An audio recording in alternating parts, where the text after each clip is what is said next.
Okay, so for today's vocabulary, we have two new words that we are going to be focusing on for the week or the remainder of this week.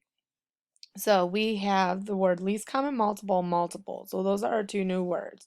So we're going to start off with PIMDAS, order of operation, and evaluate because we've been working with those, we know what they mean, and to eliminate those definitions so we don't pick them for least common multiple, let's do them first. So you have the word PIMDAS. PIMDAS is that acronym that we use to solve order of operations that keep us in order and tell us the process of how to solve order of operation questions. So that would be the acronym of words, parentheses, exponents, multiplication, division, addition, and subtraction. So now I have the arrows there already for you. So you just have to click on it once. You'll get two dots.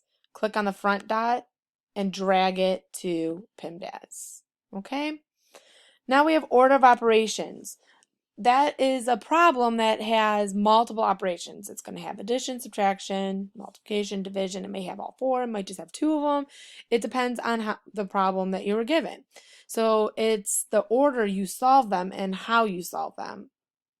So that would be the rules that state the sequence in which the multiple operations in an expression should be solved. So we're going to take that arrow, click on it once, draw, and then click on the front circle and draw our line to that word. Evaluate.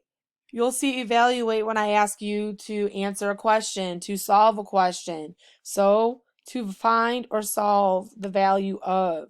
So click on it once, click on the front circle, drag it to evaluate. So now the two words that we're focusing on for the rest of this week is least common multiple and multiple.